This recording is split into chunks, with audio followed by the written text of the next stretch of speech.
সুপ্রিয় দর্শক আসসালামু আলাইকুম, সবাইকে জানাই শুভেচ্ছা অভিনন্দন। আপনাদেরকে আজকে পেয়ারা চাষের পরিচর্যা সম্পর্কে কিছু টিপস দিব। প্রথমত একটু পেয়ারা গাছটা দেখাই দিই। আপনারা যে গাছটা এখন দেখতে পাচ্ছেন এটা 12 মাসি মিশরি পেয়ারা। কি পরিমাণ ফুল এসেছে একটু দেখাই।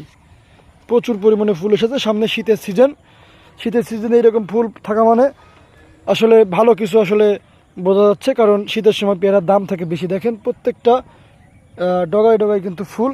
আচ্ছা, এই ফুলটা কিভাবে আসছে? প্রথমত জাতটা বাছাই করতে হবে এবং দ্বিতীয়ত হচ্ছে পরিচর্যা। তো আজকে আমাদের বাগানে কিন্তু পরিচর্যা করা হচ্ছে। দেখতে পাচ্ছেন যে গাছের গোড়ায় আমরা আগাছা যেগুলো আছে জমিতে, সেই আগাছাগুলো কিন্তু সুন্দর করে পরিষ্কার করে গাছের গোড়ায় কীভাবে আমরা দিয়ে দিচ্ছি। জমিটা পুরো নিট অ্যান্ড ক্লিন, পুরো পরিষ্কার, গাছগুলো কিন্তু অনেক সতেজ। আসলে এটাই হচ্ছে মূল পরিচর্যা।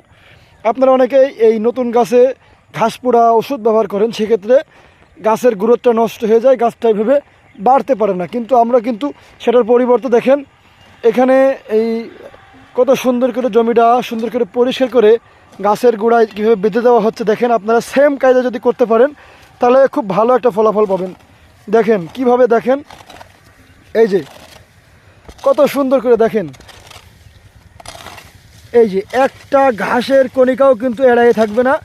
প্রত্যেকটা ঘাস কিন্তু সুন্দর করে চেঁচে নিয়ে গিয়ে গাছের গোড়ায় এভাবে দিতে হবে, তাহলে নতুন মাটিটা কিন্তু বের হয়ে যাচ্ছে। এই মাটিটায় যখন আপনি গাছের খাবার দিবেন, ওই খাবারটা কিন্তু পরিপূর্ণভাবে গাছ পায়, ওই খাবারটা পরিপূর্ণভাবে গাছ পায় এবং গাছটা কিন্তু অনেক সুন্দর সতেজ হয়, ফল দিতে বাধ্য হয়। দেখেন একটু দেখাই দিই। আপনারা বাংলাদেশের অনেক জায়গা থেকে কিন্তু অনেকে আপনারা জিজ্ঞাসা করেন যে কি পরিচর্যা করতে হয়। তো আপনারা যদি আমার এই ভিডিওটা দেখে থাকেন তাহলে আপনারা পরিচর্যা সম্পর্কে বুঝতে পারবেন যে এইভাবে যদি পরিচর্যা করে গাছের গোড়াগুলো বেঁধে দেওয়া হয় তাহলে কিন্তু খুব ভালো একটা ফলাফল পাওয়া যাবে। একটু মনোযোগ দিয়ে ভিডিওটা আপনারা দেখবেন। জাস্ট এইভাবে এই ভিডিওটা যদি কেউ দেখে থাকেন তাহলে পরিচর্যা নিয়ে আর কোনো প্রশ্ন থাকবে না।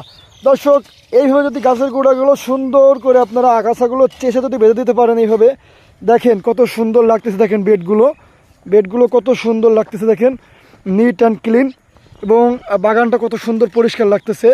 এবং এই মাটিতে যখন আপনি খাবার দিবেন, এই খাবারটা কিন্তু পরিপূর্ণভাবে গাছে পাবে। অর্থাৎ এইভাবে আপনাদের সাজেস্ট করব। অনেকেই জিজ্ঞাসা করেন যারা চারা আমার কাছ থেকে বেশি করে যারা চারা ক্রয় করেন, অনেকেই প্রশ্ন করেন যে ভাই কীভাবে কি করব, ঘাসের উপদ্রব, ঘাস নষ্ট হয় না। ভিডিওটি তারা একটু মনোযোগ দিয়ে দেখবেন। ভাই এইভাবে আপনারা পরিচর্যা করেন, দেখেন গাছের চেহারা 1 মাসের ভিতরে পরিবর্তন হয়ে যাবে, গাছে ফুল ফল খুব সুন্দরভাবে ধরা শুরু হয়ে যাবে। এই যে সেমভাবে দেখেন আপনারা। এটা আমরা আমাদের দেশীয় ভাষায় যেটা দিয়ে পরিষ্কার করা হচ্ছে এটাকে কোদাল বলে থাকি। তো যদি কোদাল থাকে, এই কোদাল দিয়ে সুন্দর করে এই ঘাসগুলো এভাবে চেঁচে হালকা মাটি যাবে, বেশি মাটি যাবে না, হালকা মাটি যাবে। এইভাবে কিন্তু চেঁচে কিন্তু গাছের গোড়ায় আপনারা এইভাবে দেখেন যে কীভাবে দেওয়া হচ্ছে গাছের গোড়ায়। এইভাবে লম্বা করে রেখে দিবেন হালকা করে, তাহলে গাছের গোড়াইগুলো উঁচু থাকবে হালকা। এবং আগাছা যেগুলো আছে বাগানে, আগাছাগুলো একেবারে নিধন হয়ে যাবে, পরিপূর্ণভাবে আগাছা নিধন হয়ে যাবে। এবং এই যে ফ্রেশ মাটিটা এখন বের হয়ে গিয়েছে, এখানে যদি আপনি এখন খাবার দেন তাহলে এই খাবারটা পরিপূর্ণভাবে গাছের শিকড়ে নিবে। অর্থাৎ আপনি চারা রোপণ করলেন, সব কিছু করলেন, সামান্য ভুলের কারণে, সামান্য একটু পরিচর্যার কারণে কিন্তু আপনারা পরিপূর্ণ ফলনটা পান না। এজন্য অবশ্যই বলবো যে কোনো প্রকার ভুল করবেন না, সুন্দরভাবে পরিচর্যা করুন, সফলতার সাথে ফল ঘরে তুলুন। তো আজকে আমি এটা আসলে দেখানোর উদ্দেশ্য ছিল মূলত যে আমরা কীভাবে আসলে পরিচর্যা করে থাকি।